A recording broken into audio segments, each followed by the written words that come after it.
Okay, guys, throttle body injection. The only thing I did to this is I took it from a 194.50 and brought it up to a 202.50. I left the angles sharp so you could see them. Notice how deep that bottom cut is. Okay, now what I usually do is I usually radius that in and make it much shorter.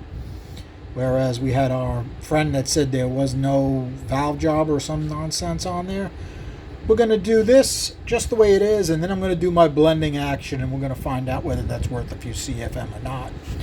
As far as what we can see in the bowl, looks pretty good. And the chamber, not bad. The line is getting straighter like we had in the 2.1, and we got the chunkies at the very end. The valve is an old 202 that I cut a 50 and a back cut on. You can see that 50 is a little on the wide side, but that's okay. Good enough for testing. Okay, we've got a little strange chunkiness that we're not used to seeing in that one spot. And we got splatters down the bore, but it is nice and wide. Not great. Somebody in the comments section said, what are we looking for as far as Dicom? If we could get Dicom covering this whole area and a light pattern, I would be thrilled. The more we can get in the bowl, wider and deeper, I would say that would be a plus. Does that mean I'm right? It doesn't mean anything. It's just my interpretation of what we should have. As far as the bore, I would say the wider this pattern is, right? Literally, this is almost 180 degrees of our bore that's got a decent pattern. Yeah, I'm not thrilled about this little nasties here and this running down the bore, but it's not terrible. I mean, I've run way higher performance stuff that, literally that's all you get. You get a drip like this. Okay? So, what does that mean? It's just my preference. I'd like it really wide, and I'd like it relatively thin. See this how light this is here? I think that is like ideal. This thick stuff, I'd like to make it thinner. Now, we're going to take this and we're going to compare it right to the exact same valve job and just me blending in that throat and see how much of a difference that makes. Okay, quick peek down its throat. Looks pretty darn good, actually. Right. Yeah, we can see a thick line, relatively vertical in that bowl going up to the chamber. And we got some light powdering over by the plug. Not bad. Okay, so what we got is our 8th cut, which was 194.50 with the big throat, 91.7. Didn't touch the throat here, and when I calculate it out, it comes to 87.7% throat, which is tight for a 202 on a 50. Well, how did we do? You would think it's a bigger valve. It should basically flow better everywhere, and it does. The gains are not huge. They're decent in some spots, like that. At 300, it's 11. That's a nice gain. And I have no doubt this would make more power than this. Now, it's the same size port, right? The rest of the port hasn't been touched. By the way, I did try to CC the big port. I did it multiple times, but it just leaks, so it's a waste of time. Sorry, guys. I did attempt it. Made a mess.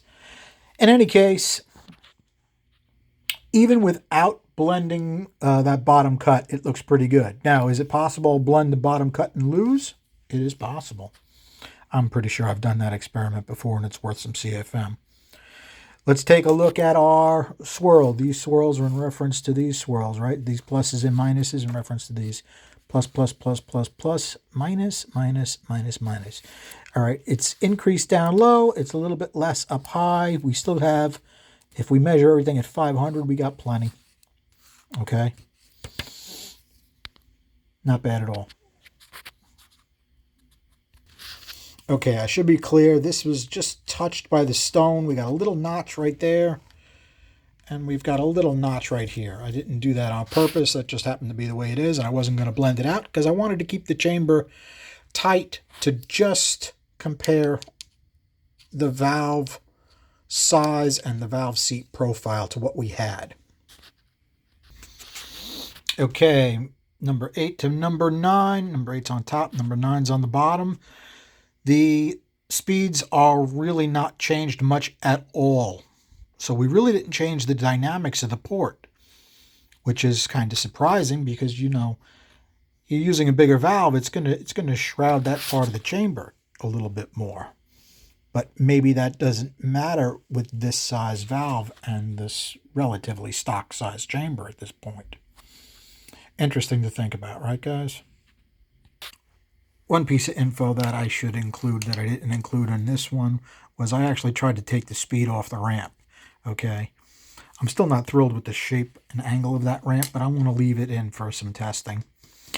As far as what we're going to do to these next, like I said, I'm just going to do that. I'm going to grab my burr and I'm going to radius that bottom cut in, which is going to considerably shrink how big my valve job is. It's why my valve jobs look so small. Okay, this actually does have a decent top cut. Let's take a quick look at that. Okay, I'm hoping you guys can see that. All right, it's got a decent top cut, maybe about 40 thousandths. And the valve job is maybe 40 thousandths or so. And then we've got a deep bottom cut. Okay. Everything else is exactly as you saw it last time. I did say that I didn't touch that roof, but obviously it has had a burr touch it. Not like our 2.1 where I really dug it out and made it relatively thin at that point, looking for area. Okay, so in any case, what do we have to say about these? Looks like a 202 is the way to go on these heads, really. I mean, if you're going to put a valve job on it anyway, does a valve job cost any more to go 202 than 194?